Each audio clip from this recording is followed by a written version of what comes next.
In today's video, we're going to be talking about the fair play method, some of the common pitfalls, the top 5 that I consistently see with my clients and that Alyssa and I have dealt with as we've been working on implementing the fair play method over the last 3 years, and some of the solutions that I've come up with that I work on people implementing with my Fair Play 101 program, as well as my general coaching within the mental load mastery community. Hello, my name is Zach Watson. I'm your favorite mental load coach and a recovering man-child. I help men better understand invisible labor when it comes to domestic labor, mental load, emotional labor, as well as improve their emotional literacy and fluency. I do work with couples. If some of the pitfalls that you see here in this video are something that you've struggled with and you're looking for help on, feel free to grab a free consult call. The link should be in the caption down here, and or jump into a free trial in the mental load mastery community. If you're looking for a community of people and support with dealing with these things, there's also the Fair Play Mastery community, which is more for the spouses of the men that I work with. So let's dive into it. So there's 5 common misconceptions, 5 common pitfalls that I consistently see with people. And we're going to start with the first one is the deep dive trap. So what I consistently see in about chapter 7 or 8, she talks about doing this long deep dive. And we actually kind of started to do that, and we almost intuitively self-corrected when we first did it. Now, what she talks about is doing a multi-hour deep dive where you look at all the responsibilities in your house. You identify what are the standards of care that you want to have around them, the minimum standards of care, or MSCs, and identify what does the conception, planning, and execution look like for all those responsibilities, or as she would call it, CPE. The problem that I consistently see, and I know these pitfalls are kind of interwoven, but one of the big issues that I have with this deep dive is, I know I'm a big fan of spreadsheets. Stay with me for a second. I love making a brand new spreadsheet. I'm going to track my habits with this. I'm going to track my sales calls with this. I'm going to track the performance of my YouTube videos, my Instagram videos. You make this beast of a spreadsheet. There's so much data that you have to plug into it to do it correctly. And then 3 weeks in, you stopped using it because it was too much. And what I consistently see is people do this deep dive. They're like, yes, we're going to mop the floors every other day. We are going to do the laundry. We're going to stay on top of it. And there's a lot of life factors. The kid has to go to the doctor's office, or they have to stay home from school or daycare for multiple days, and you don't get to things. And we're like, wait a second, but I thought the ideal standard or the minimum standard of care was for us to mop.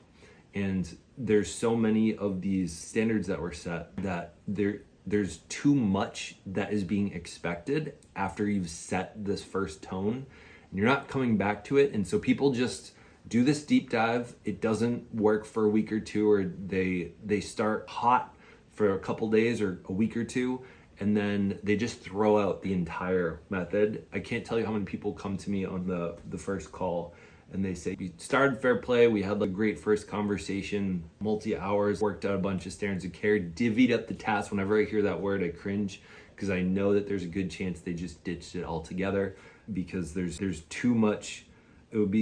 It's like when someone leaves their job and says, oh, now you're accountable for accounting or sales, and you have either no experience or you don't have enough experience to be facile with it, and they're not willing to do any onboarding with you. And I see so many people ditch the entire method because they do too much of a deep dive and not a little bit more easing into it. So my encouragement, I call it the 51% activity, is if you do end up using the cards, I recommend looking at where are you at right now. Of the cards that are in there, of the responsibilities, the accountabilities in the home, where are you at right now? And just identify where you're at right now and then work off of that. The first session you have with it should be under an hour, in my opinion, because I think people get stressed out.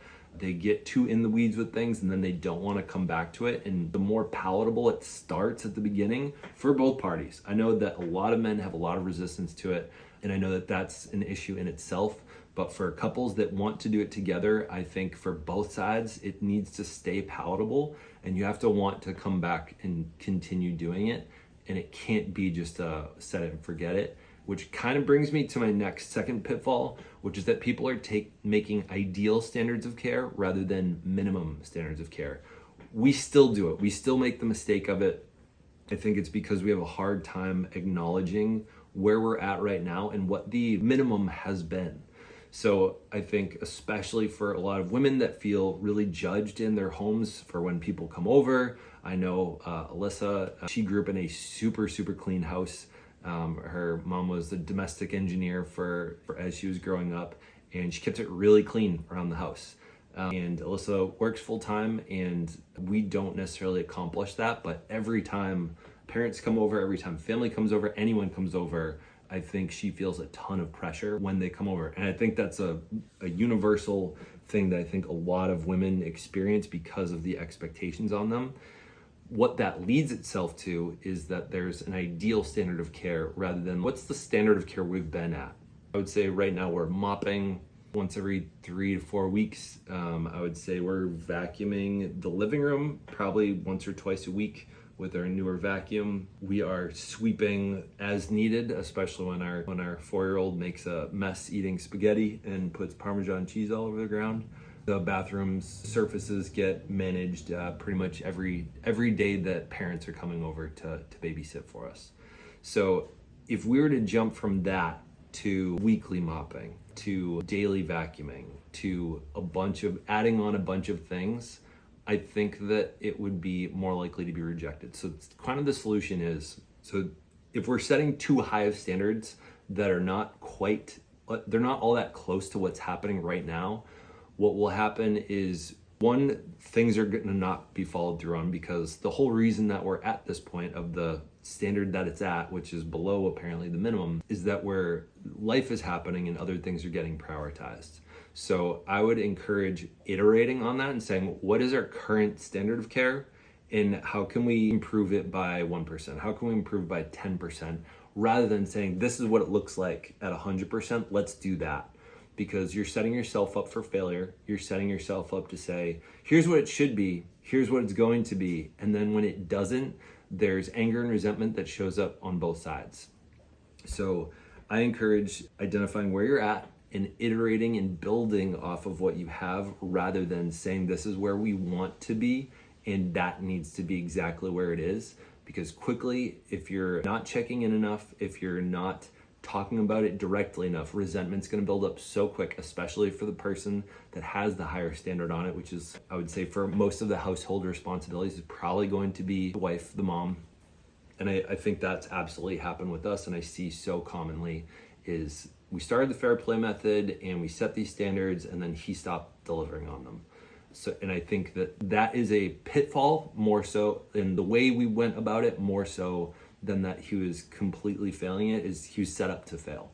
Now, this is not like get out of jail free card for a lot of guys. There's a lot of ways that we need to improve how we're showing up. I've gone through this so much, is saying that I was going to do something and then I've had to come back and reflect on it, which brings me to the next pitfall, which is iteration. And we're not doing set it and forget it. So a lot of people, again, they go to do set it and forget it. They do this deep dive. They're like, these are the standards of care. Done. We're going to do that. We're going to execute on that. And then 2 weeks later, they don't talk about it. And so they're like, hey, I thought we agreed that we're going to mop every day. I thought we agreed that we were going to vacuum every day. I thought we agreed that we were going to choose one of these standards of care that we've idealized. And one, because they haven't had enough conversations about it, but two, they didn't talk iteratively enough on what's working, what's not working about the standard, and what we need to do to get towards that standard that we're setting. So for example, we set a standard in our house that the dishes will get done every night before bed, before we go to sleep, and the counters will get wiped down with a spray and a microfiber cloth. That is the expectation. As we right now, our 4-year-old is sleeping in the bedroom with us, and one of us there's always one of us that is doing nighttime reading and helping put her down to sleep. Whoever is doing that is consistently exhausted and often doesn't want to do anything after that. They just want to brush their teeth and go to bed. Oftentimes we'll end up doing that and just be prepared to go into bed immediately after. I think my toddler might be awake. I have to pause this video. So the standard we set was that every night that it would get wiped down and the dishes would be clean. What kept happening, because I'm the owner of the dishes, was that I would be so exhausted, be late at night, and I wouldn't want to do it. And so at some point I said to Alyssa, if I'm doing nighttime reading, I would like the grace to be able to complete dishes and the counter wipe down in the morning. Does that work? And so she said, yeah, let's try that out. So for a couple weeks we did that. We came back to it in a couple weeks and Alyssa was like, this is not working for me. It is, I hate that I feel like she said oftentimes, like, I'm too tired to do nighttime routine. And so I need you to do that, but I really need it to be done at night. So we compromised, and she said, oh, whoever is doing nighttime routine, the other person is going to do the dishes and or wiping down the counters. After 2 or 3 weeks, whenever I was doing that, whenever I was doing the reading and the put down, there was a handful of times where she was not executing on doing the dishes and the wipe down. She did it for the first couple days and it didn't work out. And I said, hey, I thought we had agreed we were going to do that. It seems like that's not working for you. Say more. She's like, if I need you to do the reading in bedtime, I probably also don't have the energy to be cleaning and finishing up the kitchen. I was like, I'm requesting we go back to the way that we had it, because I'm similarly in that spot. Is like, I don't have the energy to do it after that. Can we go back to, it doesn't have to get done every night, but it has to get done within 12 hours or so once our child's been put down. So we agreed to that, and that's how it stayed. So, but what we did there was we didn't set it and forget it and get resentful of each other, is we kept coming back to it and kept iterating on it. So do not set it and forget it, set it and iterate on it. That is going to be the key to success around that, which brings me to my next pitfall, is the check-ins. So she talks about in the book having daily check-ins, which that's 7 either opportunities to communicate. There's also 7 opportunities to feel lonely, to feel unheard every week. So what I'm often seeing is people like, let's do our daily check-ins, let's talk for a couple minutes. One, I think sometimes it's just not quite enough time to talk about the things that need to get talked about. I'm also seeing that a lot of people, they have 3 kids, they have jobs where they're not physically seeing each other, they're not in the same room, they don't have enough space to talk with each other. Their kids aren't old enough that they don't need their attention 24/7. So what I've found is a bit more sustainable, in my opinion, and again, this is much more for your life situation, and it's probably a lot more for people that have children, is doing weekly check-ins. So I call it the boring meeting. It's an acronym: baseline, operations, routines, initiative, nurturing the relationship, and game planning. That is how I encourage people to have a weekly meeting. I originally called it the boring meeting because Alyssa found them extremely boring and she didn't want to be a part of them, but we're having tough, not fun, boring conversations about how to do the dishes. How do we go about cleaning the floor and doing vacuuming and wiping down surfaces? What are our small preferences around doing those things? That has been how we consistently check in about things. We just had one yesterday morning and we ended up talking about a trip that we have planned. We were talking about our almost 4-year-old's birthday coming up, and we've been iterating on meal planning and weekday meals for close to 6 weeks now, as I've been taking on significantly more of it. Historically, she's owned grocery shopping for years. I've been taking on I'm close to 90, probably getting close to 100% of grocery ownership, as well as cooking. Every once in a while, she'll jump in on cooking for fun and just take it off my plate, and I have no problem with that. I definitely have guilt when that shows up, but those are some of the huge pitfalls that I'm seeing. The only last one I will say is that it's not, so many people look at fair play and they just think it's logistics. They think, well, these are just the things that need to happen. And I think the problem that often occurs is we go to implement new logistics and we don't acknowledge the emotions that have gotten in our way on executing these in the past in the first place. So many times people are going in and saying, it's just logistical, just got to sweep more, just got to do this more. I know for a lot of guys, especially myself, I know that I've had to unlearn a lot of patriarchal capitalism type thinking, where because I do get paid more per hour than Alyssa, I often feel entitled that my work is more important. And I've had to consistently unlearn that, even as I've become an entrepreneur and this has become my full-time thing. This is something that I have to consistently unlearn, is that my time is not more valuable than Alyssa's, and that our time is equal. Even if I'm getting paid more, when we're in a capitalist society, the dollar is the metric that we're comparing against rather than the hour.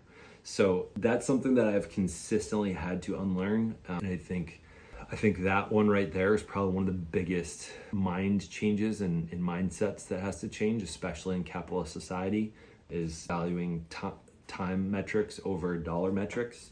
And I think there's also a lot of disrespect and low value added or no value added to invisible labor, to domestic care labor. It's the most underpaid, most undervalued work that exists out there. So there's going to have to be a consistent amount of unlearning of patriarchal norms. I know a lot of guys wince at hearing that word. It's just the truth. They're patriarchal norms. These things don't exist in all cultures. They do in patriarchal capitalism. So, and the last piece I'll say is the emotional piece. Is oftentimes there's a lot of emotional pain that's not being talked about, and a lot of us are struggling with conflict. We're struggling with having those kind of conversations with people, and we're not getting to the core of the emotions. And again, that is a huge part of what I work on with people, is talking about their emotions and their experience about it to better communicate. Because there's so many arguments, there's so many disagreements and conflicts that happen when she's saying, well, why can't you just follow through on the standard of care, on the cleaning that we've set? And he's saying, why are you getting so worked up about sweeping? Why are you getting so worked up about mopping and vacuuming? And there's emotions that he doesn't appreciate about her experience, I would say. And this is where I use the core emotion wheel very often, and or the emotional dashboard. So we're talking about anger, shame, guilt, fear, loneliness, sadness, hurt. I'm missing one. Oh no, all right, that was it. And or I guess you could say joy as well, but those are the things that people are not literate with, being able to speak those out loud, and or they're not fluent with. So Alyssa's ability right now, one of the things we've definitely gotten good at, we're still working on implementing the Fair Play Method 3 years in and improving equity in our home. One of the things we've gotten really good at is talking about the emotions behind something. So when Alyssa comes out, and maybe I've slacked last night, I was listening to a voice message and I was texting some of my friends instead of getting going on finishing the dishes before she came out from reading at bedtime. She looked around and looked at me and said, I think I'm feeling lonely. That was huge. For me to be able to hear that and not get defensive about it, and just be able to hear her loneliness about that and be like, I totally get that. I'm also feeling guilt that I have not prioritized this so that you could have the experience of coming out to a clean kitchen. That's huge. And for us to be able to appreciate, have the literacy and then the fluency to speak those emotions, that's huge.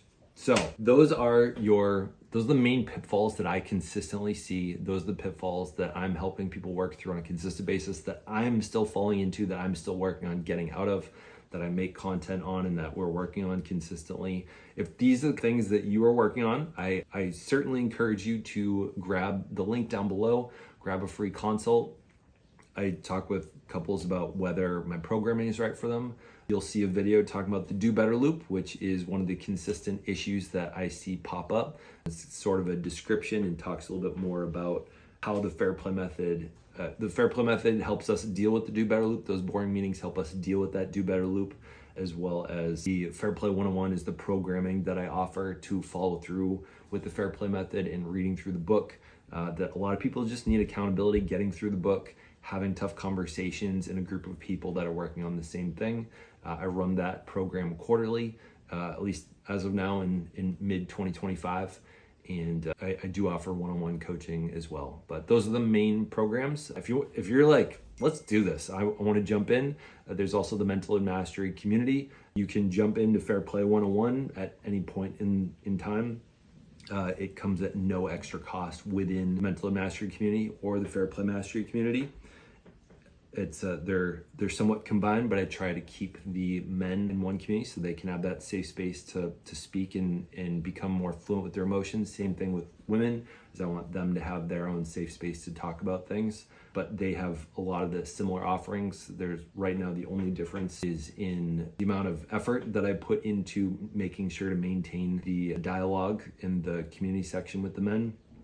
But both of them have access to that Fair Play 101 programming. Both of them have access to three to 4 hours a week of coming in and having live sessions with me and talking things out. So if you have questions, jump on the free consult, or there's also a free community. If you don't need all that, the free community is a great place if you want a little bit more than a comment section and people that are working on these kind of things asking safe questions. I know that the comment section is not always the kindest place to be able to ask these questions.